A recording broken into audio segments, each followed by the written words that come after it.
Hey everyone, Kyle Mike here from MLive.com, joined by Justin Rogers. Preseason game number 2 is upon us, Justin. Players to watch. I'm watching the entire defensive line. Okay, again. yeah, and there's twofold here. One, I want to continue to see where this pass rush is going to come from. We saw Karan Reed and Devin Taylor split a sack, but I thought otherwise that the pass rush was largely handled by the Jets. That's got to come from somewhere at some point consistently, or I think this team could struggle given the quarterback play in the NFL right now. Two, the run defense was a little leaky, especially the early units. The Jets ran over them, and I get Haloti Ngata is out. That's a factor, but a 340-pound factor. A plug of a man, right? Yeah. But Karan Reed, Tyron Walker, Gabe Wright, those guys have to step up because they're going to be asked to do it all year long. And so I guess I'd like to see a little bit better run defense. It's an interesting team to see it against too in Washington that has mobile quarterback, does a lot of the spread option stuff. I'm intrigued to see Gabe Wright. I think he's had a good week of practice for sure. He's definitely improving. I think he's getting just comfortable. We've seen some impressive power moves from him, so I do want to see more from him. And Jamel Cujo, he's a guy. He's a end of the roster type who came in. His signing was kind of unheralded, to say the least. But I think he's had a good week of practice and was pretty impressive, I thought, against the Jets. He needs to be impressive and continue to be impressive to earn a roster spot in what's an otherwise pretty well spoken for, I think, defensive tackle position. He strikes me as a better run defender than pass rusher at this point, but that's a calling card for this defense, so I think that's what kind of helps his roster case. Yeah, there's some job battles going on there that are kind of interesting. Obviously some job battles at receiver as well, which is kind of where I'm looking. There's just not a lot of clarity at this point.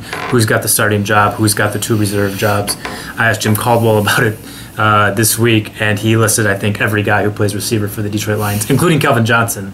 So apparently he's in the job battle for the 3rd receiver job. But in particular, I'm interested in TJ Jones. I think he's one guy who has exceeded my expectations for him in camp, and maybe he's trending upward just a bit. And if that is the case in the coach's mind as well, then maybe Ryan Broyles' spot is endangered. And I think those two guys. I don't think at this point TJ Jones and Ryan Broyles make this team. I think it's either or.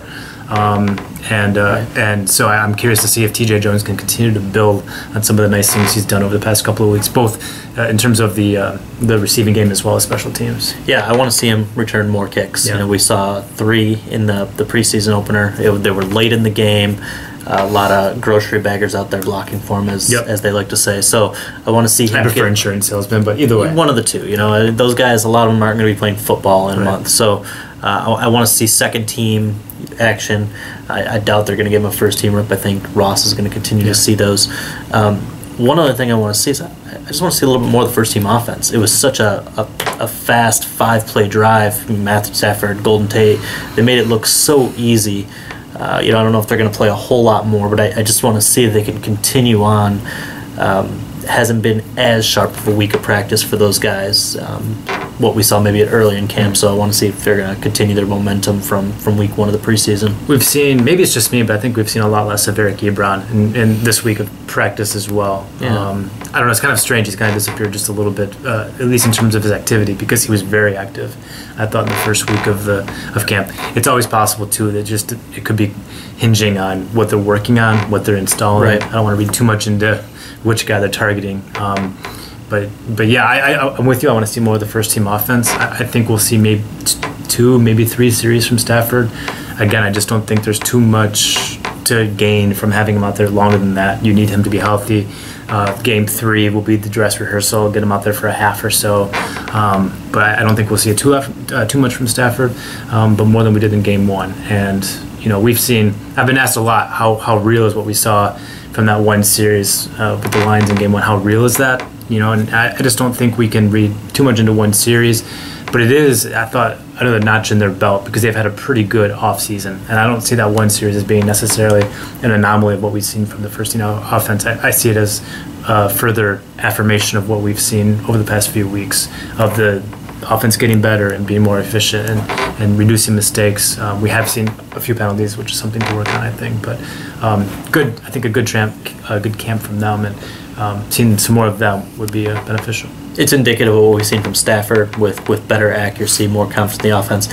Indicative of what we've seen from Golden Tate, who is phenomenal. I mean, there's just no other way to put it. He's an outstanding football player and consistent in every way, and indicative of what we've seen from Amir Abdullah, who has been good all camp, cuts well, sees holes well, hits them hard.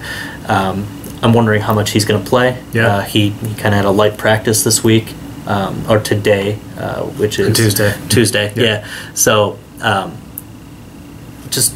We don't know if it's an injury situation. We don't know if it's a doghouse. We don't know if it's any of those things, bubble wrap, But I want to see how many carries he's going to get after, again, a stellar preseason debut. I asked Jim Caldwell about Amir Abdullah and why he had fewer reps on Tuesday. And he typically gives you a response, even if it's a non-response. And his response to this was simply, "No, it's not injury."